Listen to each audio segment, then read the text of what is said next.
enforcement. We're setting up a joint initiative tomorrow with the 20th precinct, where we'll be directing traffic personnel as well as patrol personnel to perform selective enforcement along the Central Park and Broadway corridors, focusing around 93rd Street to 100th Street, and also on Central Park West and Broadway from 96th Street up into the northern end of the commanding number. For accidents, we had, for the 28-day period, we had 2 bicycle accidents, 3 pedestrian related. For the bicycle accidents, they're both in the same area. One was at 103 in Columbus. Another one was at 105 in Central Park West. The one that took place on 103rd Street and Columbus Avenue was a cyclist who was going southbound in Columbus back to the city bike docking station, which we have at 100 in Columbus. And for the cyclist we had at 105 in CPW, he was just traveling northbound and he struck a car. He struck He struck the car? Yes, he struck the car. The car was involved in the turn, had the proper signal, and the cyclist made contact with the vehicle. And the 103rd one, what happened there? Sure. 103rd Street, he was just proceeding southbound. In the bike lane? Check. 1 second.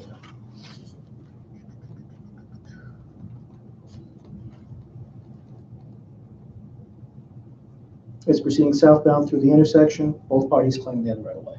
So no witnesses, it was hard to decide Yeah. that case. Sorry, In the intersection, though. Yes. I'm not great at taking notes and listening. Way at the beginning, you talked about November 1 to December 9 injuries down 25%, but no bicycle accidents, I wrote. That was for the week period. This is for the 28-day period. Okay. Thanks. Sorry about that. No, actually, if I read through, it does say this past month, Yeah. down lower, so, okay. Uh-huh. I'm also coming down with a cold, so I'm a little more foggy today. And then the pedestrians too? Sure, the pedestrians. We had 3 incidents with injuries during the 28-day period. One was at 103 in Central Park West. Another one was at West 88th Street in Columbus. And the last one was at 96th Street in Amsterdam. So with all this in mind, over the last 28-day period. And those were all car and pedestrian? Yes.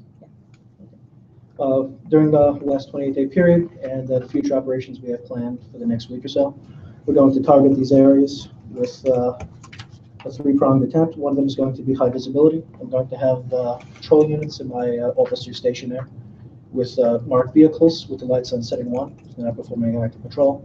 So hopefully, say that again with the lights. Light sun setting 1, the lights are just slowly flashing, not visible for emergency, almost like hazard lights.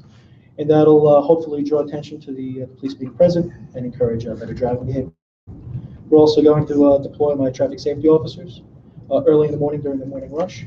With the crime prevention officer, we're going to pass out educational flyers to commercial cyclists as well as pedestrians, having them made aware of increased traffic with delivery vehicles and general pedestrian safety with crossing with the signal on the sidewalk. Do you have What a copy languages? Yeah, what you're gonna hand out? Languages, primarily English and Spanish. Do you have a copy of it? I don't have it on me, but I can post it on the website tomorrow morning. Great. Are the delivery cyclists largely English or Spanish speakers, or is there a lot of Chinese, Asian? Asian? It tends to be a mix of different Asian languages and Spanish. Yeah. So we have some Korean flyers. As far as the Chinese dialects, I'll have to check to see if we have anything other than Mandarin. Yeah. But I can print out paper copies. There will be the cardboard back copies for those. And I assume it's 2 different things, directed at the commercial cyclists and directed at pedestrians? And what does the pedestrians just says, like there's increased traffic now, so be careful, or? What we're going to do is we're going to print it's on a piece of computer paper through a regular printer, just a general briefing, be aware of increased traffic and ice conditions. And we're going to hand it out with the standard Vision Zero pedestrian safety plan. Do you know if the police department's ever tracked, when you've done awareness initiatives like that, what impact it's had on driving down crashes or injuries? That would be something that would be a big picture. Just being in the local precinct level, everything is very directed at just small intersections, small incidents. So that would be something to be best directed to the transportation bureau. Yeah. Okay. So as far as overall enforcement for the 28-day period, we had 552 moving summonses written. Of those 552, approximately 41 were written to bicycles, with 36 of those being for red light violations, with the majority of those being focused along Central Park West. The reason the officers have been directed to Central Park West is that recently, I believe the city had approved a designated bike lane to be installed in the future. And we also have one of our priority locations is 100 Central Park West. So with that, we had direct enforcement there to build good cycling behavior, awareness of stop signs. So when the increased traffic does come with the installation of the bike lane, that we can hopefully head it over the pass. This isn't anything new. We've been doing this enforcing for in Central Park West for 10 years. but we've been directing the officers. Have you found that it's had any effect? We see a general decrease in overall bicycle accidents, so I like to hope it has some sort of positive effect, but I can't attest to whether that does actually or not. All right, other than that, we've been I addressing. just have a question. Are most of these tickets at T intersections or at four-way intersections?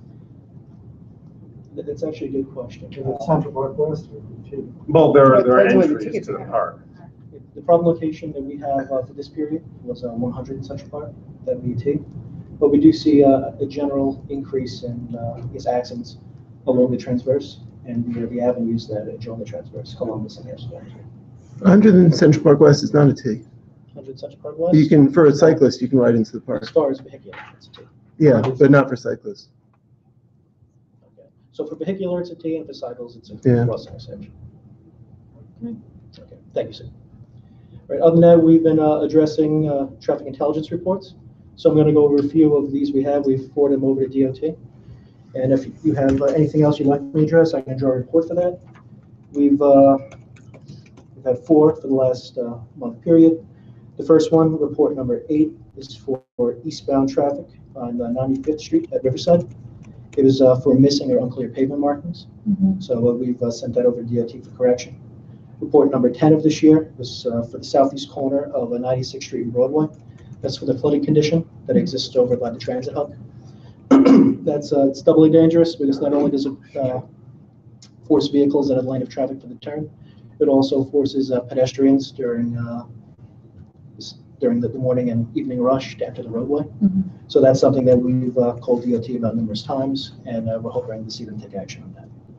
Report 11 for this period was for westbound 97th Street and Amsterdam Avenue. We've, in previous periods, we had an increase in accidents and an overall slowing of traffic there due to vehicles attempting to make the right-hand turn. We filed a request for them to do an engineering report for a right turn lane on the 97th Street on Amsterdam Avenue.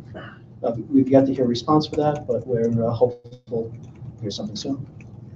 Report 12 is for the southwest corner of 88th Street in Central Park West. At the time, there were large potholes at the location. It was causing damage to vehicles. I believe they've done some small operations to fill the holes there, but it's not a permanent solution. The problem exists. It's just been slowly mitigated. Are there any other areas you'd like to see addressed? Can you give us break down the moving violations a little bit? How detailed? Failure to yield, how many speeding, how many red light? I can do that generally. I can't break it down by intersection. No, you don't, just aggregate. Sure. Before we lose where you were, on the 4 traffic intelligence reports, what was the first one on this? Sure, I apologize. The first one was report number 9 of 2018, and that was eastbound 95th Street at Riverside, and that was for missing and unclear pavement markings. Okay, thank you. Do you keep a running list of these and track whether DOT has made the changes? Since I've taken over the position, I've kept a running list for it. And for most of the requests I put in the last 6 months, they sign them by priority and they respond by priority. Yeah. So we're just now starting to see responses from DOT. So I have received several letters from early requests for the past several years. So anything major, we can put a rush on that. But as far as pavement markings, they're addressed and done. Yeah, and that's something we talked about when we met. We haven't been great about keeping a list. Howard made up a much more comprehensive list of all the requests that we've made. And that's something we'd love to share with you.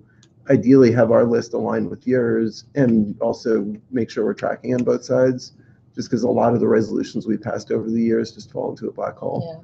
Yeah. And Do you actually have that as a PDF file or a document you can email to me? You could forward it. yeah, That would be excellent. I'd really appreciate that. Because I've designated one of my officers to deal with the traffic intel reports. So we'll be able to take that and slowly codify it over to our system. that's great. And I think two ways we've fallen short, and I've been praised the last few weeks. I know Howard did great work, and I haven't had a chance to really go through it. One is that we need a good way of just tracking all these requests, and I think Howard's done a great job of doing that. The other is it ranges from minor things to major road construction projects, and we need some way of just prioritizing and categorizing, and that's something we don't have the answer yet, and maybe we could work with you and figure out the right way of doing it. But it's anything from a pothole that could be fixed really quickly to the whole area that you identify of 95th and Riverside. We a few years ago said, right now we're steering all this traffic from the highway onto 95th Street, which just isn't meant to be a major thoroughfare. And that was done because of the idiosyncrasies of the highway. But it could make sense to be able to, for exiting cars to be able to get straight to 96th Street, which would take some reconstruction. And that would be a major project that would impact state DOT, parks, and other agencies as the extreme of requests that we've made that it would take much longer and much more thought to make happen. So we can do is when we forward that over to DOT, if it's something that puts the public at risk of injury or damage to vehicles, we'll make sure to follow up on that. But other than that, unfortunately, it's out of our hands a lot when we forward over to DOT. Yeah. But as soon as we put into their system, it is acknowledged on their end, so it is given a control number. And with that, at least we know it will be addressed. We don't have that. We We don't have that courtesy of getting a numbers. control number yet. Yes, We can make some up. yes. I suggest we start with 43TQ. I'm just being helpful. So with that file, if you guys have that, it's my email address is. Yeah, I've got it. You're gonna say, just please send it straight over and I'll make sure to categorize it. Yeah, and it's draft. But a great start. Oh, you were gonna break down for Ken? Sure, just 1 second.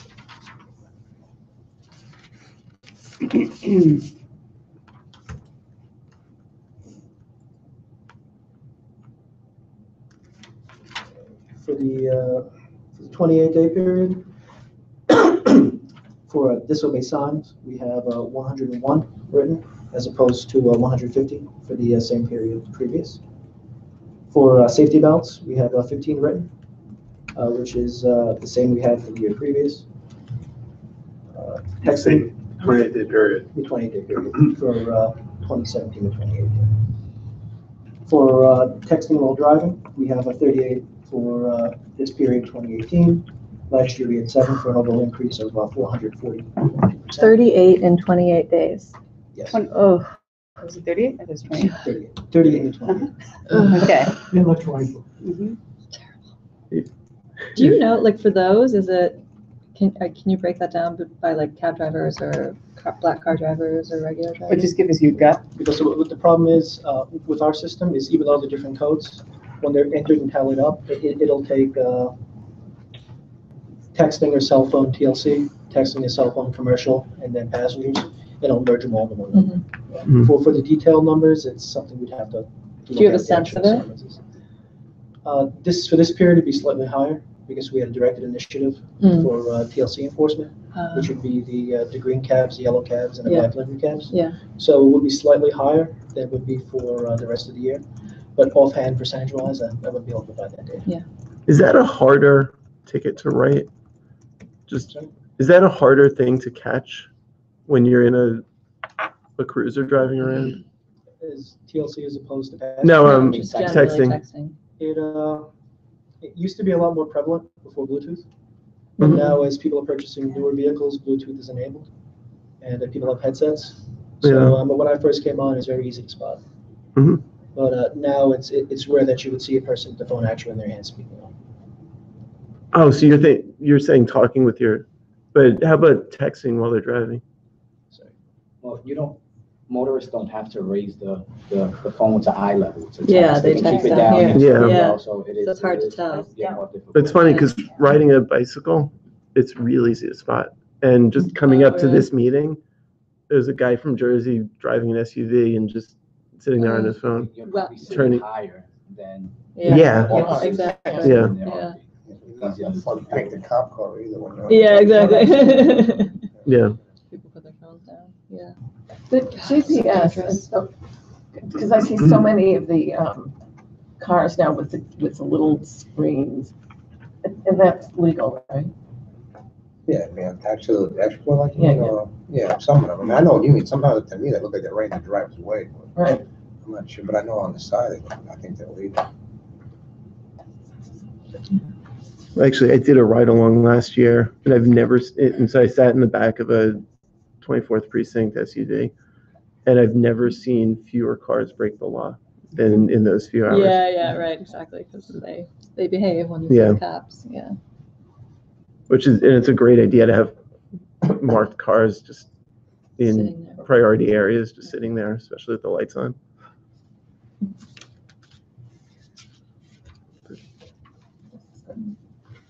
Okay. You were breaking down the Thank you. 552. Yeah, that's what I'm trying to get. How many speeders? I think we're still reading Yeah. it. I think the last thing I said was the texting, correct? Yeah. Yes. Okay, for speeders in a 28-day period, we had 33 as opposed to 69 for the previous year. For that same summons in the 8-day period, we had 26 for 2018 as opposed to 1 for 2017, which is a 2,500% increase for the week. For speeding? For speeding. So we saw deficiencies in there and made sure to adjust. So it's something that our traffic program is very fluid. So we do enforcement of all the major violations and general enforcement throughout the command, but as problems appear, we make sure to direct officers there to correct problems. So if at any time you see something that you believe needs to be addressed, Yeah. just feel free to contact me via telephone at the command or email, and I'll make sure to have the officers addressed. Sorry, I don't have a car. What's the speed limit in the city? It's 25. 25. Allowed to 25. Unless otherwise posted. Yeah. So this is people going, and I mean, do you, maybe you don't want to say, but I assume you don't take it people going like 27. So this is people really going like pretty fast. The officers tend to use their, what we like to do is correct behavior, not to be overly punitive. Right. So if it's something that wouldn't be an immediate risk to safety, I like to believe my officers would correct that via verbal warning. But if something tends to be egregious, what we normally do is we would write the violation. Yeah. I can't speak to every officer, but I would hope that a verbal correction for something as 1-2 miles an hour. Yeah. Do you have any sense what percent of the people live in the neighborhood versus live in the city versus out of state? Whether it's for violations, crashes, the cyclists, any of them, are we mostly dealing with local people, or is it? That's not something we actually keep track of. But An injury is an injury, right? Well, no, because I'm thinking to the extent that a lot of the enforcement is trying to condition drivers and trying to change behavior.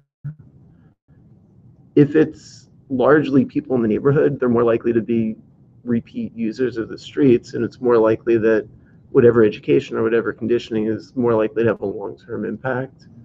If a lot of the issues are more one-time users who are driving through and driving 40 miles per hour or doing whatever they're doing, it's harder to condition the broader universe. But in general, any type of correction or summary action taken will affect that person, whether or not they're traveling from here to Maine or traveling from here to the 28th precinct. Sure. Yep. So it's better to address that condition before it becomes a fatality later on. Yep.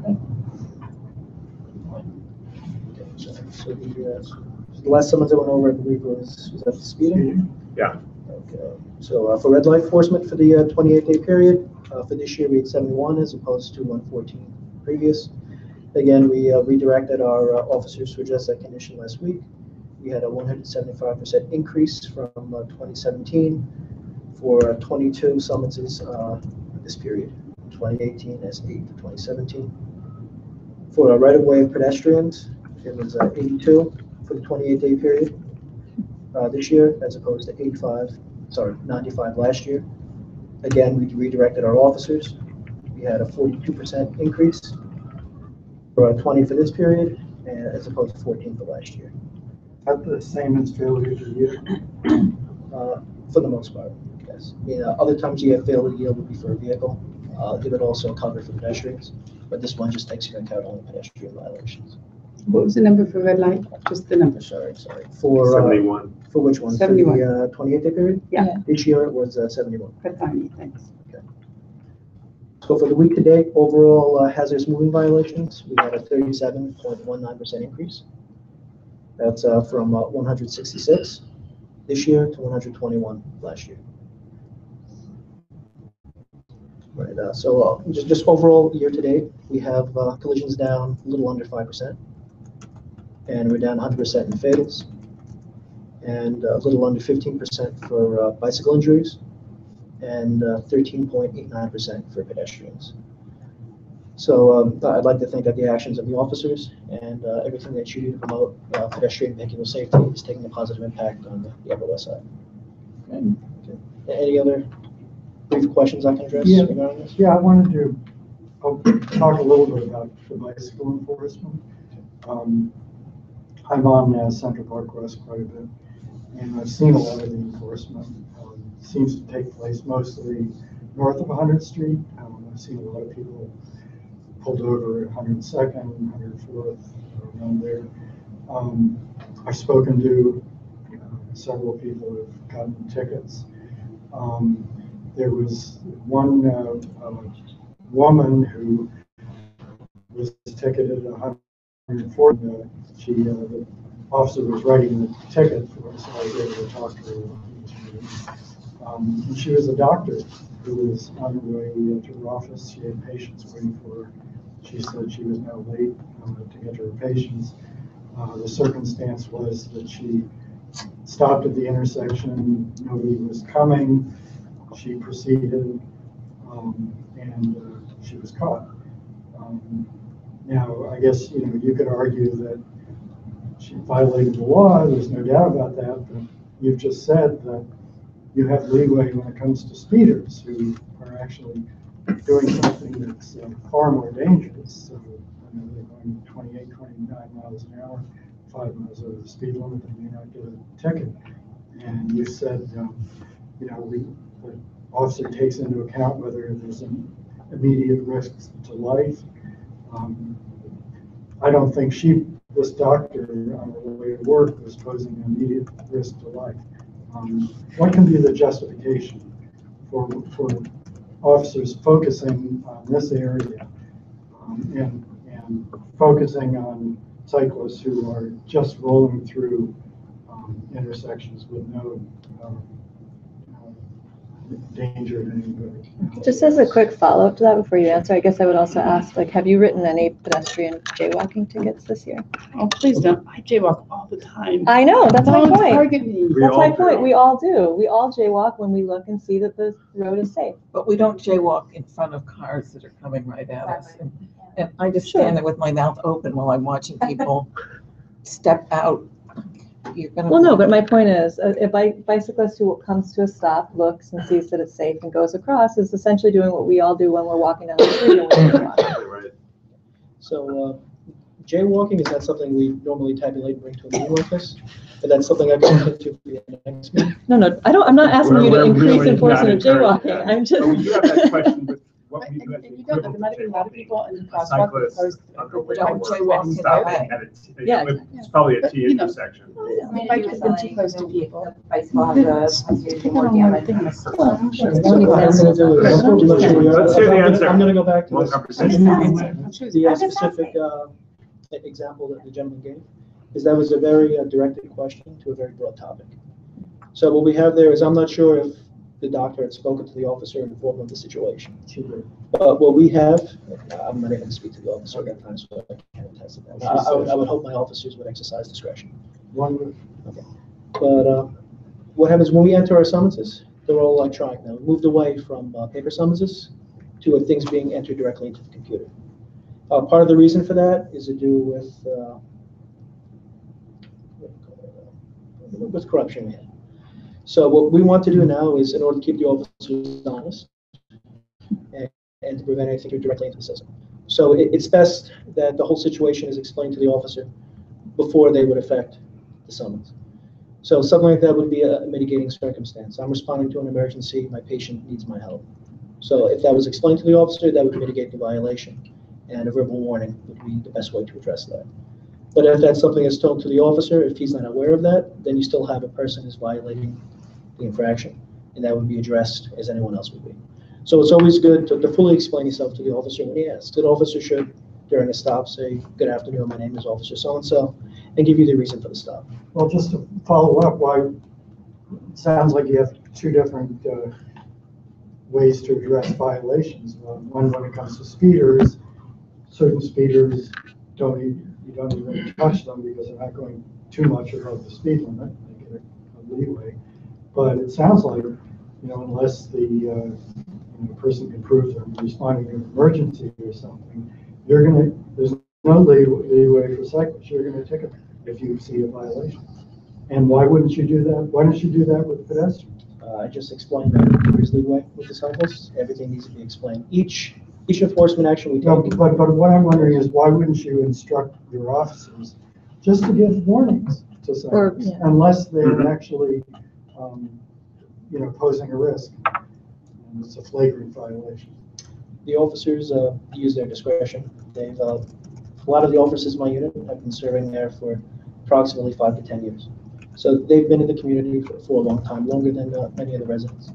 They've seen the community grow and change regarding commercial improvements, delivery vehicles, the population change in the area, the vehicle density, the engineering improvements that are made. So they've seen the overall changes in the community.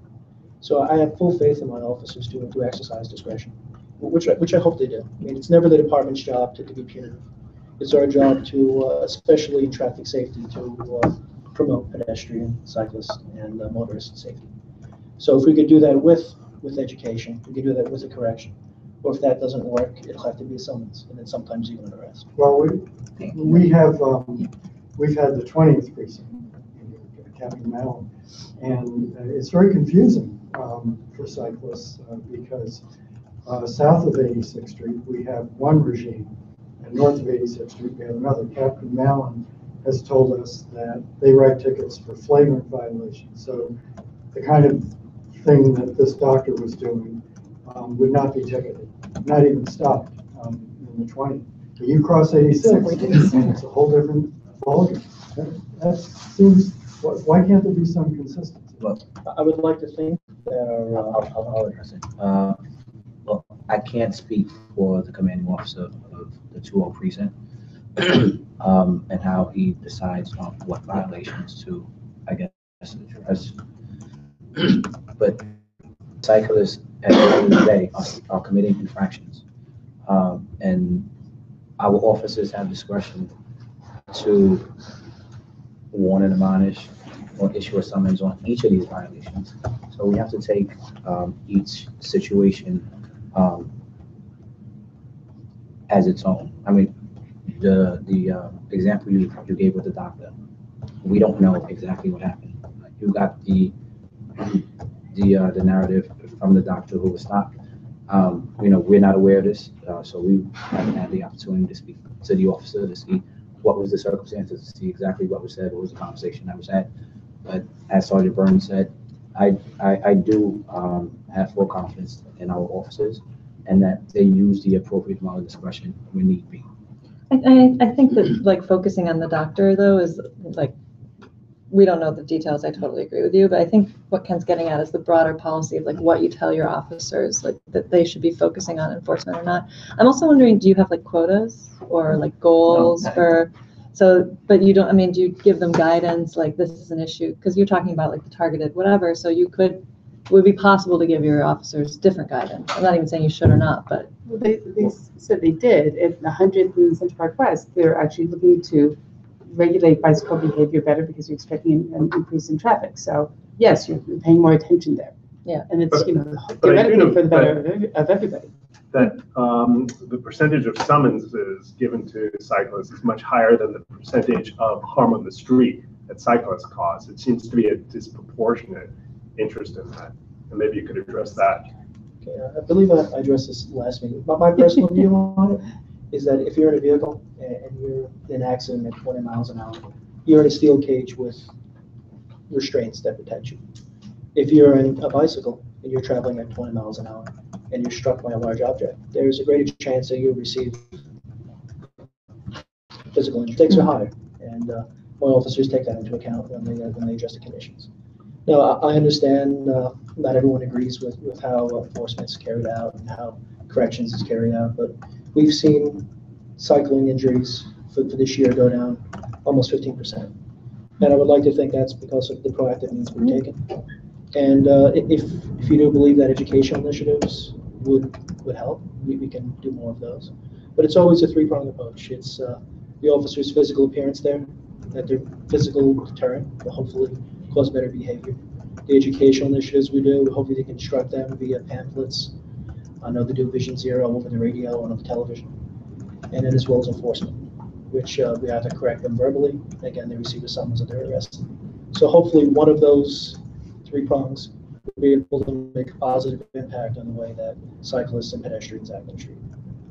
And communication, as you said, making sure that when something does happen, that the party that has it happen to make sure that they communicate that exactly what happened to the officer, and that you see that as something that will Because be noted. the way the officers are trained is they're not supposed to walk up to the window, say, give me your license, and then disappear and give you a summons.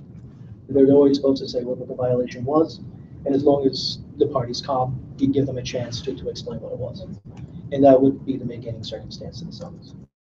So again, if someone's going to a funeral or someone's sick in the hospital, that's going to be taken into account. But if that's never told to us and the summons is already generated, after the fact, there's nothing we can do for that. So when you say cyclist injuries have gone down 15% year over year, how does that compare with the decrease in pedestrian injuries or motorist injuries? Pedestrian injuries have also gone down. They went down 13.98% year to date. And motorist? Motorist injuries were 15.71% down.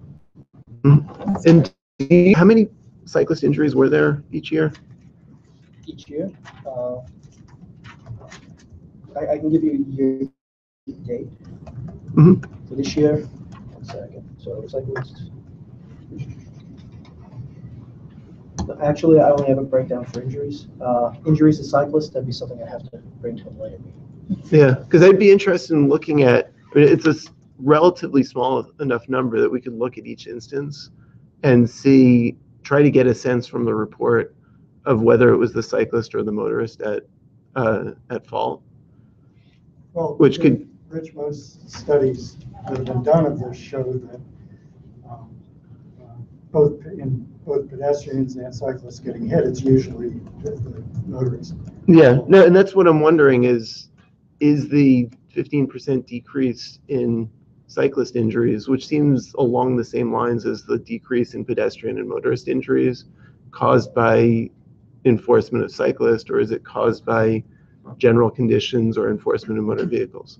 And if we know that of the actual incidents, most of them were caused by one or the other, the motor vehicle driver or the cyclist, we could get a sense of, was that 15% decrease? And to what extent could that 15% decrease be attributed to the stepped up enforcement of cyclists, or could it be attributed to stepped up enforcement of motor vehicles, or the decrease in the speed limit or other conditions? Or better engineered streets. Yeah. We've had Yeah. It might imply that more enforcement against motor vehicles would further Just decrease makes it, bicycle. Yeah, exactly. Makes the That's street safer for everyone. And we haven't seen a disproportionate decrease in cyclist injuries compared to the other two main users, which makes me think that the stepped up enforcement of cyclists I mean, ideally, if there's been an increase in cyclist enforcement, and if increasing cyclist enforcement drives down cyclist injuries, I'd like to see that percent decrease a lot higher than being at par with the decrease in motorist and pedestrian injuries. It's something that's very hard to quantify because that doesn't take into account all the accidents that were averted due to the actual enforcement.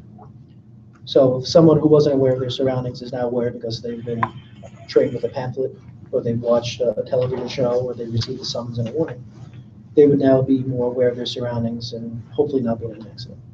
So we can't quantify that. That's the issue we have. So I'd like to think it's an overall approach that we have. Again, it's three-pronged: our physical presence, our education, and our enforcement. For the education, do you work with DOT on that? Do you do sort of your own program? We use a lot of DOT's pamphlets. Because I know they do similarly. They'll stand out on the street and hand out. I'm wondering if you guys like overlap or you coordinated on that. We use a lot of DOT's pamphlets to hand out. We have requests from their office. There's actually a program called Bike Smart. Yeah. I brought it here at the previous meeting to hand out. It's a great program. Not only does it explain what the violations are, it gives helpful tips for bicycle safety, wearing a reflective clothing. Yeah, they have a new one. It's like the Get There campaign, like get there safely, get there legally, or whatever. Yeah, DOT is an agency that does they're very good at what they do. But unfortunately, they're such a small agency that they're not able to have the outreach that the New York City Police Department has. Yeah. So it's something I'd like to see, and I know I'll have my officers make better use of the programs they have. Yeah. So on the education front, and kind of back to the point I was making about whether more of the incidents are transient users or neighborhood users. One thing we've been saying to DOT for a long time and haven't really been able to break through is that there are only a few entry points into our neighborhood, and with the biggest one, especially for you guys, is the exit from the highway on 95th and 96th Street. And we've been begging for signs, just letting people know everything from no turn on red in New York City to speed limit 25, and just as you're entering into the neighborhood, really setting a tone. When you enter into the extreme of New York City, there's a sign that tells you that you're entering New York City. But there's when you come off the highway, you're still in highway mode, and there are no signs that say you're now in a residential area. And DOT has been very reluctant to create some kind of signage, which might change people's mindset that I'm not in highway mode anymore. I'm now on a residential street. On city roadways, it's easy for us to request, but on state roadways, they're a different entity than the city DOT. So I can. But once you hit Riverside and 95th or 96. I thought you were talking about signs actually on the Henry Hudson. Yeah, no. As you're getting off the highway into our neighborhood, creating really effective signs, and I don't know exactly what the messaging would be, but maybe parking an old police car that's decommissioned just right at that corner. And I know you often have enforcement at that corner. When you don't, every time I go past, every time the light changes, I see a few cars running the red light or turning right on red because they don't know the laws, and they don't feel like there's constant enforcement. And the more we could set a tone, especially as they're coming in, but throughout the district. Camera for that? Is that possible? Not unless New York State lets us have one. No, a red light camera. No, you need a school and state permission. If it's people just coming through once, like the red light camera doesn't help change their behavior because they don't know that until later that they got the ticket, So like we'd want to have something there that would change their behavior in that. Yeah, sure. I mean, it'd be nice, but that would be good. And But I think signage that would really be like, oh, okay, now I got to drive more carefully. Yeah, I always think of maybe we should go back to DOT and talk to them again about it because especially 96. Well, no, if we do it in coordination.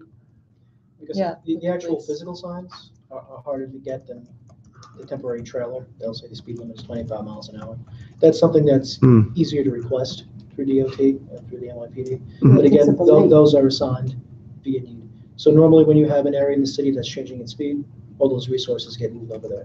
So could we do that during the, maybe we could do that during the time when the rotunda closes part of the parkway, and so more people are exiting. I mean, again, that's something we could request, but there is time we need, so that's something that I can't promise. Yep. But when there comes a time where it would be beneficial for us. Okay. Yeah, and let's coordinate, and maybe if we When do a get to that two-pronged point, we'll approach. let you know. Yeah. But when Um, is the rotunda, they're gonna, I mean, that's Well, not, part of it, if you, at some point, you won't be able to get off the Yeah. highway. And so you'll get off at either 58th Street or 95th Street, depending on where you're going. so there's gonna be a lot more traffic there. So at that point, it would be good to have something. I'm just saying though, like, let's not wait until that point is No, almost no, here, no, because it's but gonna I'm take a saying while. for sure we're gonna do it then. The other thing that I know can be really effective is those radar signs that show your speed. And just to set the tone of, we're really watching Yeah. driver behavior in the district. And just having that, that increased presence. And I think if you've ever been to Long Beach Island in New Jersey, got one roadway that feels like you should be going 55 miles per hour. And I'm sure they've had enough incidents on that roadway. They set a very strict 35 mile per hour speed limit. And there's just a sense as you're driving on it that there's no tolerance for going 36 miles per hour. And you get people enforcing it, and they've got those signs saying, if you're going 36 miles per hour, it starts blinking at you. And there's just that feeling as you're driving of, I need to adhere to the traffic laws. And we know you guys have so few resources that you can devote to covering a pretty large area. And any way that we might be able to help, or we can creatively think of ideas of just trying to create that tone of, this is a neighborhood with a lot of small children, a lot of elderly. We want to make sure our streets are safe for our residents. You've got to adhere to the traffic laws. Which location would you suggest, the radar signs? I think we should talk together and figure out. I'm not the one expert on it, but I would think coming off the highway would be a great I would place. suggest off the transverses from the east side, 96th Street. Yeah. Yeah. That's- I don't know well enough about how the sign work and whether you could have it on the north-south corridors of. We'd also have to know where the speeding. Yeah. Yeah. There's certain corridors where there's more speeding. Or maybe we move it around, but Riverside Drive, I'm constantly seeing cars driving 40 miles per hour. Now, we haven't had as many incidents on Riverside Drive, which maybe makes it less of a priority, but cars are going fast there. And same, Central Park. and same Amsterdam, Columbus, catch it the Depends on wrong the time of time, day. you see cars going real It quick. depends how much double parking there is. Yeah, and actually that's another totally different issue, but on the double parking side, when trucks are double parked in lanes, and especially if they're leaving them for hours at a time, especially Fresh Direct, do you ever just tell them to move, you can't be here? Or do you just ticket them? What we normally do is we have parking units to go ahead and address that. Mhm. But a lot of time with the vehicles, they tend to not be manned. So they're not actively there. If they're actively there, and they're loading and unloading, or they're standing in the vehicle, Mhm. we will ask them to move. And most of the time they do comply. But when the vehicle is double parked, But don't- and there's no way we can immediately correct it, we're very limited in the amount of, we call it aggressive tow, which are the heavy tows to move these vehicles. Yeah. So even if we were to request it, it would take a protracted period to arrive, Yeah. and by then the vehicle's moved. Right. The irony is I find that they often double park and block lanes for hours at a time around the corner from both precincts. They're doing it at 82nd in Amsterdam and at 101st or 102nd in Amsterdam. And they just leave it double parked all day. And they've obviously calculated that whatever tickets they're getting is a lot cheaper than paying rent for running a store in the city. Double park by city parks where there's access to bathrooms, actually. Yeah. Because I think the one north on 82nd, there's a park over there that has a bathroom, and where we are, we've had to move twice now, but they're still within a park area where there's a public, I think for those people, Makes it's hard sense. Yeah. for them to find a place to That makes sense. Mm. facilities. But they're doing it for 8 hours at a time. That's It's- what I'm saying, so they have to go Yeah. I'm just- So they're basically setting up their base, and it's Yes. it's Yeah. their distribution center for the day. I mean, it does slow down traffic. No, but it causes cars to have to weave back and I- forth. I- It's- I know. Yeah. And that would be a really difficult thing to measure of, are there more crashes in areas where there's more trucks double parking? And having the data and calculating that would be Actually, I think when they pretty come back to us challenging. with when DOTs come back with the crash data, the crashes, there are more crashes, but they're less severe because the cars are going slow. Mm. Redirect it, educate people at their supermarkets available at their shop, Right, exactly. instead of But I having think food it's delivered to them. getting data on the increase in the number of restaurant deliveries in the neighborhood would also has nothing to do with data that you guys would have, but could be something that maybe DCI could. Yeah. This has been really informative. We're on the record. Any other questions, comments? Quick thing, e-scooters and other skateboards, things like that, north of 96. Has there been any change or any issues? As far as commercial deliveries? Or No, general just usage? with incidents of any sort. In general, it's mainly stayed the same. Yeah. With the time of year, it's going to be switching over to the ICU roads. And commercial deliveries continue throughout the year. So more than likely, you're going to see an uptick in injuries regarding that. So we're going to, again, have an initiative to address that. Safety issues regarding the use of e-bikes in inclement weather. E-bikes tend to be quicker than the average pedal bicycle, especially with the hills we have in the Command Northern area. So that's something we're going to do with the NCOs we have, the coordination officers in the community. We're going to have them join us in our educational outreach to the commercial cyclists.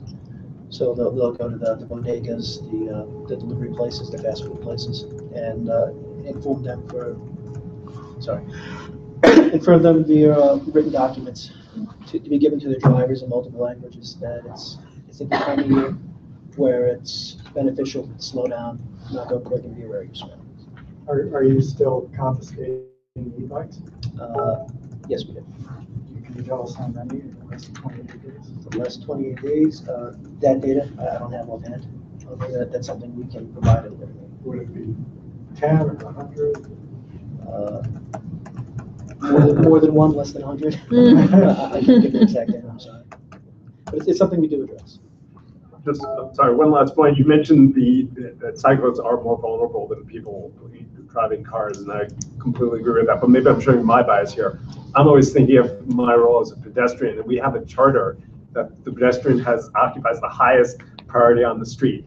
And vis-a-vis pedestrians, the cars do present a much greater risk to them. And so I would just hope you take that into account in your enforcement. Yeah. Another thing we do, which we brought up in the previous meeting, is that pedestrians are conditioned to look for vehicles, and vehicles that travel the normal direction on a one-way street. With cyclists we have now with the bike lanes, especially delivery men, is they go in any direction, and they tend to avoid the lights. So that's something we try to focus on too with pedestrian education. Please be aware of e-bikes, please be aware of bicycles. Because even though it's a smaller missile traveling at 20 miles an hour, it's still going to hurt you. I always look both ways when I enter a bike lane.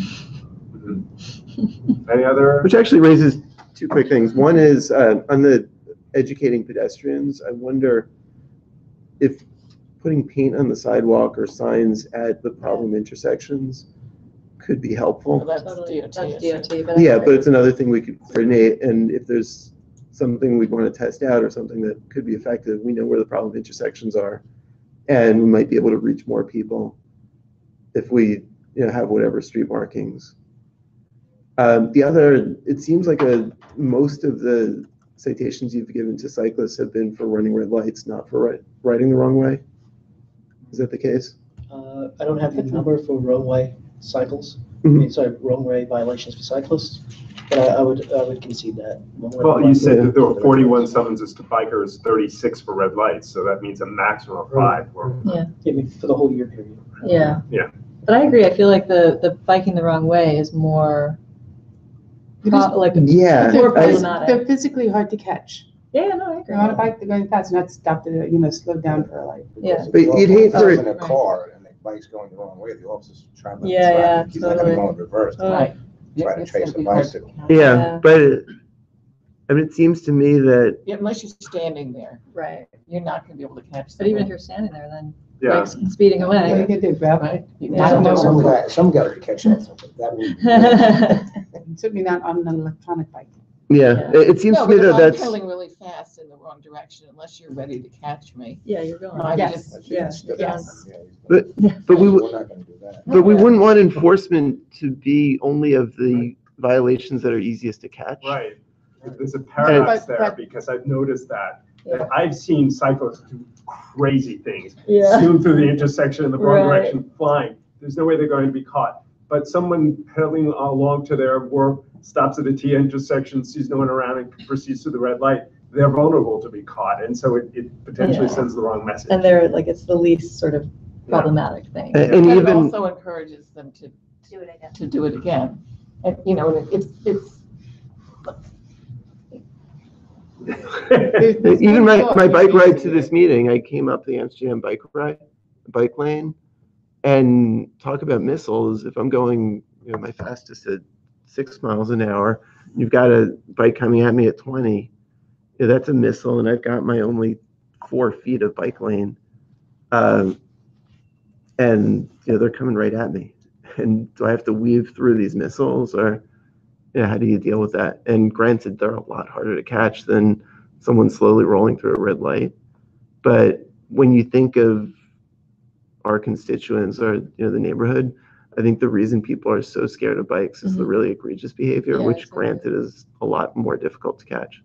It's also a lot harder to catch the asshole who's in spandex going 30 miles per hour through a pack of Yeah. pedestrians. And I think those are the folks that get that's people to why be I don't much ride my more. bike in Central Park. But that's what, Yeah. that's what people are Spandex. bothered by, So- and that's what we're not And able what to you end target. up enforcing against are the commuter cyclists. Yeah. Who are, what the net effect is that often it discourages people from using a bike. Because I'm sure this doctor is thinking, why should I ride a bike to work? Yeah, it's cheaper to go 35 miles per hour in a cab. Yeah. But anyway, I think we should Yeah, I thank the think- police for Yeah. being here. Thanks for spending an Thank hour you. with us. Thank you. We really appreciate it. good to have these Yeah. conversations. Thank you. And, Like um, I said, just really quick, anything again with the traffic info reports, damage to the street, missing signs, missing label markings, please email that to me. Yeah, I did. I sent you Howard's first draft. Sure. It's michael.burns@nypd.org. And what we'll do is if that meets the criteria to be sent over to DOT as an info report, we'll make sure we include that. excellent. And then the next meeting I'll give you an updated report of what was in the DOT. And then hopefully we start receiving responses to those we already sent. Yeah. Thank you. Have a great And- holiday. Thank you so much. And just bear in mind, what I sent you is a first draft, but just to give a sense, any feedback you have, any thoughts you have on it. Like I said, there's more of you out there than my officers, so the more Yeah. information we can get, the better. Thank you. Thanks. Well, the only thing we have left is the 97th Street Green Market. Thanks for waiting. Happy holidays. Yes. Everything's the same, we're just asking support to I'm renew sorry, our I need your name for the record. Kathy Chambers, C, naturally, C-H-A, C-A-T-H-Y? Chambers, okay. Uh-huh, and I'm from Grow NYC. sure. Thank you. Anytime. I'm here just requesting the renewal of our permit for 97th Street for this year. Nothing's changed, everything's the same, No complaints? no complaints. Great. you. Call the question. All those in favor? You just made my Christmas, thank you. I have a new business Happy item. holidays. Sorry, we made you wait a whole hour. You don't know how many board meetings I've been in. I was on community board 9 and sat through 4 precincts. Yeah, wow. But it's interesting to hear. Yeah. Before everyone, Thank you We so have some much, happy Thank you. holidays. Sure. New business? I have some. Okay. Oh, you're up. So I was at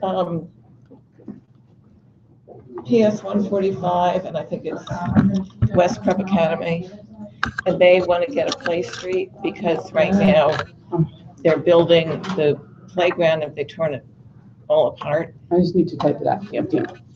So I talked to the captain about it, and he's fine. We just have to, What street is this? either 104th or 105th Street between Amsterdam and Columbus. And they're fine with either street. So I'll connect him, the principal, with the police tomorrow. And then they'll have to pro forma come before the board to get our approval, probably at the January meeting.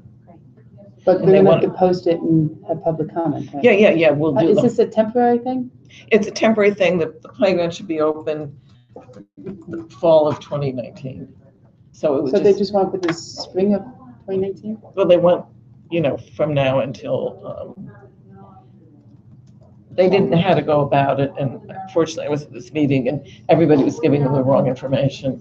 And finally someone said, and I raised my hand, and somebody said, I think the community board, I said, well, I'm here, I can help you. And then, of course, I couldn't find a business card, so I wrote out all my information here. But, so they just want 10:30 to 1:30, on non-rainy days. They'll come back at our next. They'll come in January, but Great. we'll get all the stuff. Good. I mean, between now and then, there's not that many outdoor days for them. So, Do you want to talk about our meeting with Ed Pinkard? yes, Okay. Roberta, Andrew, and I met with Ed Pinkard, the DOT commissioner for Manhattan, the borough of Manhattan, and we had a good talk about all of the outstanding matters. To go through the list in no particular order, the reconfiguration of Columbus Circle will be coming. They've been very diverted by the L train shutdown, so all their resources are going into that.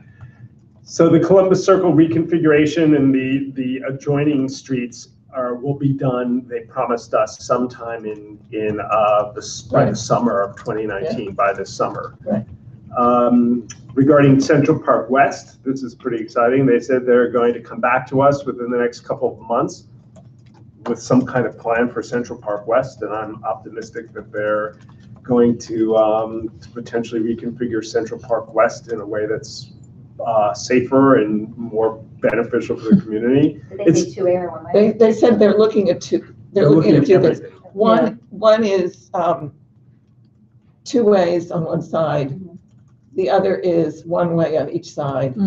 And the third would be making Central Park 1 way. Yeah. And then having. Well, all of the avenues in Manhattan were originally One-way. 2-way, and for some reason they didn't change Central Park West. They changed Fifth Avenue, which is very similar.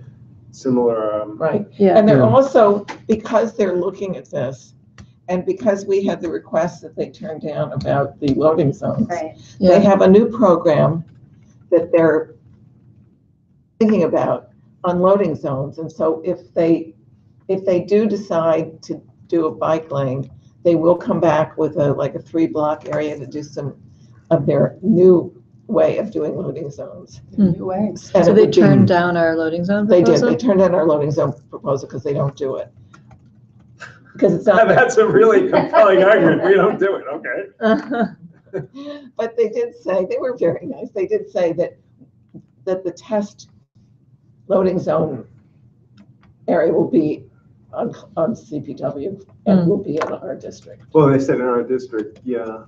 It's really bizarre to me because every city you go to has loading zones. Yeah. I remember I was in Philadelphia, half the spots were loading zones. Yeah. And then 8th Avenue, or 10th Avenue rather. So 10th Avenue, they said they can give us 1 concrete island. So we told them we want the concrete island to be at 66th Street because that's the most dangerous intersection, and they said yes.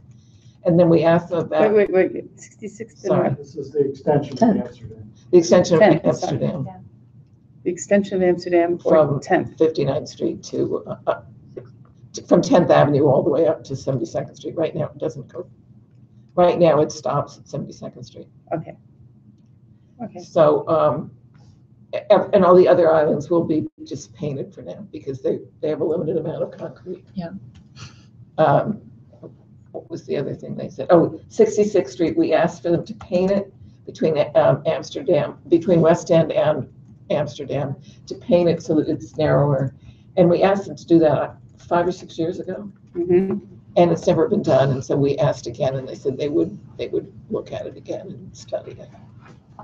I have one thing. Are you done? Did we forget something? 110th Street? They have an excuse for that it's two rival community boards and they don't want it, and the other community board doesn't want what we want. Thank you. It was parking or safety, parking one. So the default wins.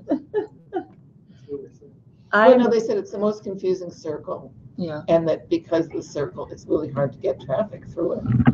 And then they were saying how they would walk your bike if they were right. It's like, okay.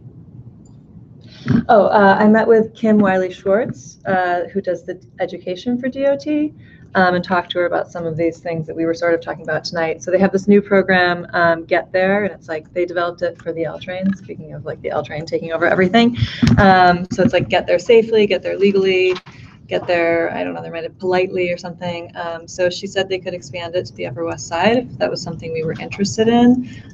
Just they do like the same kind of thing that the police do, like they stand out and hand it out to bicyclists just to, you know, some education about biking. So I can follow up with her about that, but Yeah, she'll let you guys know. my That'd only be problem with good that to come to a meeting. I didn't say this to them, but, you know, it's sort of a blame the victim mentality. You know, it's like the onus is on you to protect yourself.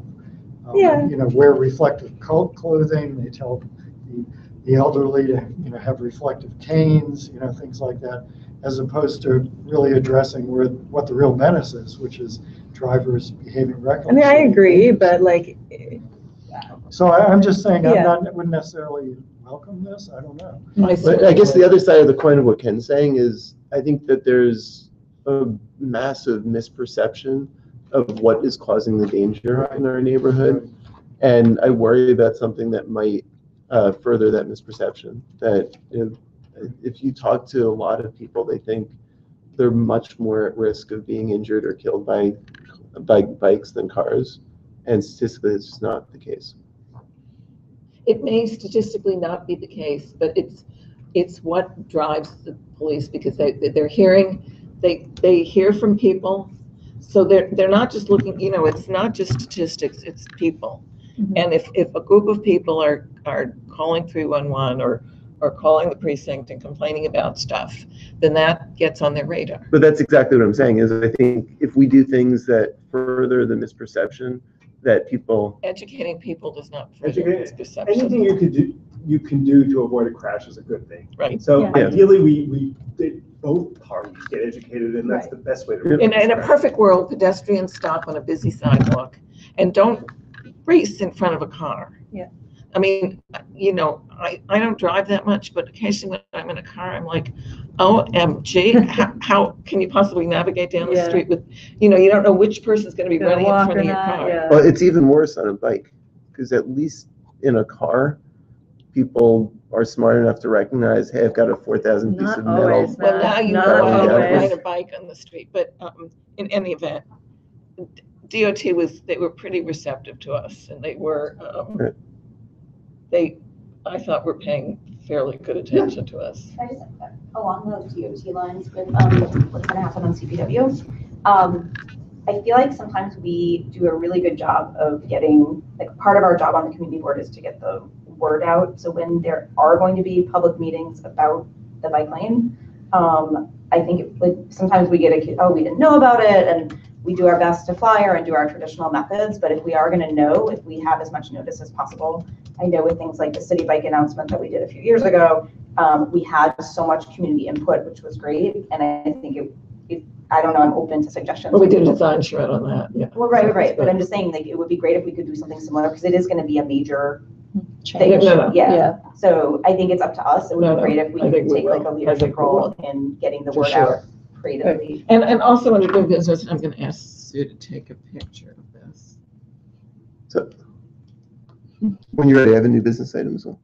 Okay. Here's Oh, my camera. I had the one other thing that's with the BCI that I can. Wait. Right there. Mine should be last. Howard, that's wonderful. Oh, I don't have to. Oh, yay. Try not to look so sad. Come on, Howard. Okay. Nice. I got one too. Oh, you did? Good. Yeah. Very nice. Well, where's yours? We need a picture of you with it. I have a picture of me. Oh, okay. Elizabeth? We're So gonna yeah, tweet. just a quick announcement. With BCI, we met over, I guess on Friday evening. And there was a lot of discussion about the whole emerging technologies Yeah. and some of the stuff we talked about when we were doing our district needs stuff. They would like to do, they do these B2Bs. I think most of you guys have either been at one or we started them 4 or 5 years ago. They would like to do one on sort of the impact that these technologies may have on business, but also potentially do it with transportation. And Josh and Doug aren't here tonight, but I know they would talk about it if they were here.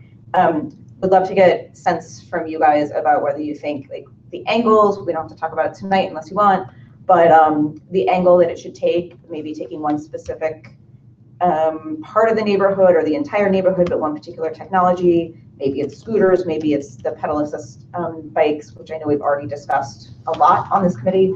But really looking at the impact that something like a dockless scooter, does it help small business or does it hurt small business? How do you deal with parking, since our committee definitely deals with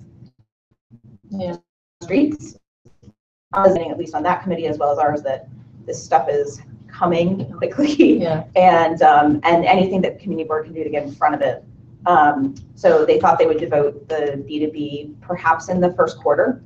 So maybe in March, when the weather is starting to change and more people are coming out and getting on bikes again, try to do something like March, April. Wait, those are totally illegal now. They're not going to be for a while. I mean, they're not going to be. There's a bill in the city council. Yeah, which I've seen, and I literally don't understand. Where are they supposed to go? But this is what nobody knows, and I think again it could be very informative for the community for us to host something. I think there's going to be a speed cap. Yeah. on them. I think it's going to get. I think it's going to get passed, and so if it gets passed, This is not a rhetorical question. Where are they going to go? What do you mean go? Are they in? They're going to go When in they're moving, where are they going to be? And when they're stationary, where are they going to be? Bike lanes when they're moving. Bike and lanes? dockless scooters are going to be on the streets. They're gonna be everywhere. Yeah, they're going to be everywhere. But don't they put them, isn't there like a specific sort of zone you Yeah, go they have in? zones, but like that's another thing I can't. But we'll have to figure out where the zones should be. Go, and like, Well, that was the question we had. We actually discussed this with FNCAR, is they can't go on the sidewalk. So do they need their own separate lane? do they go in the bike lane? Do they go in the bike lane? Is that dangerous? So is there now a bike lane and a friend of mine who scoots a lot wants a separate scooter lane. Scooter? Well, there are two possibilities. They either, if there's a bike lane, you could say they go in the bike lane, which is kind of unsafe. If there's no bike lane, they're in with traffic. Right, no, exactly, alongside, and people say that tends to be safer, They go like alongside traffic as opposed to in the bike lane. Wait, I alongside car traffic is Yes, supposed to be safer than in the Not bike every lane? statistics that, That yes, sounds insane. that's, if you talk to Borderline, that's insane. what they say. They say that it works super well in Los Angeles and in other cities. So the thought was to have somebody from, Freeways. well, yeah, but to have somebody from one of the companies come, just like when we had Airbnb here Someone 5 should 6 come years from ago. Lon, yeah, for sure. Yeah, which we can get, and that's something I think we can do, but also have some of the people who are sponsoring the legislation. You did The decide. question is like, what do we want to get out of it? And, maybe at our next meeting. I think it's a problem because they have an enormous economic incentive to push this, and safety is not on their radar. Of course, and so like, that's what, like, We need the to- message we want to try to Yeah. get out. So I think that was, and I There's know. a really big money behind this, and there's a lot of Totally. lobbyists, Yes, and believe me, they're not being paid to promote safety. including a lobbyist who used to work here, correct? But I mean, I mean, Who? the head of TA. Here meeting, Yeah, yeah, absolutely, yes. is but I like- mean, yeah, because I mean, let's like, Yeah. it's not, maybe there's our safety concerns, but I think it's a good thing. Yeah. I mean. Oh, it's a good thing if So, it's integrated if it's done properly. It's done well, yeah. responsibly, and I think what's happened with these other technologies, whether it's Airbnb or Uber or anything else, is they all got out of the gate and they didn't do it the right way in New York, right? Yeah. And we're paying. the Because price they for that thought now. it was better to ask forgiveness than for permission, Right, and they're but probably we're- right. Right. But I So, think to like, Elizabeth's From their point of point, view, Yeah. yeah. the sooner that we can have a perspective Yeah. and the more chance that we'll be able to weigh in. So why don't we plan a meeting in So our Yeah. thought was to do it when the weather started, when March, more April. people are getting Yeah, out in March, April. So it would give us 3 months to plan, But- and I'm happy to, But do we have a sense of when the council might pass that bill? I think, before, yeah, I Soon. think Really? potentially Yeah. before then. So we should, I mean, they're should really we try to wanna get- legalize these things. Should we try to get ahead of that? I don't think we can do anything We can't. before they leave. I don't know if we would have an impact, but I think definitely trying to do something in the first quarter of next year would be When you say do something, you mean? host a town, That's like a an good idea. objective town hall, not doing or a B2B, but like, because it also does impact the local business in the neighborhood, in terms of, you know. Oh, I the completely streets and agree. the, My, you know. my concern is street safety, and it seems like a real hazard. So we're gonna be to doing just- deliveries on those, I mean, like, like it'll be a Maybe, new way of yeah. delivering food, you know, in the next, and I think they're already doing that with Uber Eats and other things right now. So I think there's a whole host of like issues, and we can.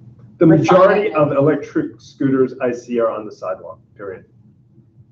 So I don't there, know. there could be an education campaign Right. around telling them they should use the Exactly. bike lane. Like, there's lots of things we can do once we know what we think should be done. And these Yeah. people don't know, like, these are these mega companies that, like, I mean, some of them live on the Upper West Side, but they don't, I think until they hear the community, like, saying, like, you need to do this, I think they will listen. I do think they will listen. if I'm we- more skeptical. Okay, well, I think at a minimum, we're doing I our mean, job. from I don't think it hurts Totally- for us to have a perspective and for Yeah. us to discuss the issue. I think Yeah. hiding our head in the sand and saying like, From- I also think, Oh, sorry, go ahead. in terms of doing a joint meeting with BCI, I think a much bigger issue that's presently it's a very large issue, is delivery cyclists. And I think that there's enormous complicating questions about immigration, about workers' rights, about just the enormous economic pressures on the cyclists, on the restaurants, the customers who want deliveries instantly, the ones who are quick to complain about cyclists riding Exactly. the wrong way. I think it's a really complicated issue, but that shouldn't scare us away from having a session. where- Maybe do one as a B2B and another as like a town hall. Yeah. Like the B2B may be best for that. Oh, I think a town hall, because I think so many Maybe people have many such strong. people really nobody care about there. I mean, B2B is not a great way to do this. Yeah, I think it's a town hall, and I think we'd get tremendous response and yeah. a lot of diverging. Yeah, I don't think it should be a viewpoints. transportation committee meeting just per se. I think No, it should no, be no. a But you forum. might want to have a Yeah, but- smaller transportation committee meeting where you invite Lime to come and just sort of, I think that is much more in the transportation. right, I bandwidth. would have Lime come and maybe somebody from, from the appropriate agencies. Wait, to just talk about that or to talk about? To talk about, Roberta's talking about e-scooters, I'm talking about delivery cyclists. Yeah. Delivery cycle should be a town hall. that should be a Yeah. town hall. But I think a smaller meeting should be, I wouldn't be on the scooters and whatnot, but I think we should have a smaller meeting where we invite them here and we have them explain to them best practices in some of the other cities. The only thing I worry about with that is that, like, when we did it for Airbnb, the room was full, and it was a very one-sided audience. And I think if we do something, we should make it as open as possible for the community, and, It would have to be a bigger room. People Yeah. Get it Yeah, together. people are gonna shop Yeah. for people who want to ride the electric scooters.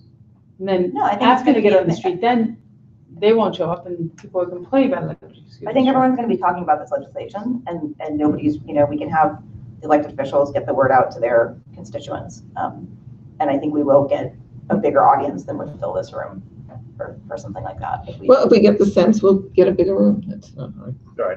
All right. All right, John? No, Wait, I've got my Rich issue. has I've got one one, which is out of character for And me then I've got a because lot more.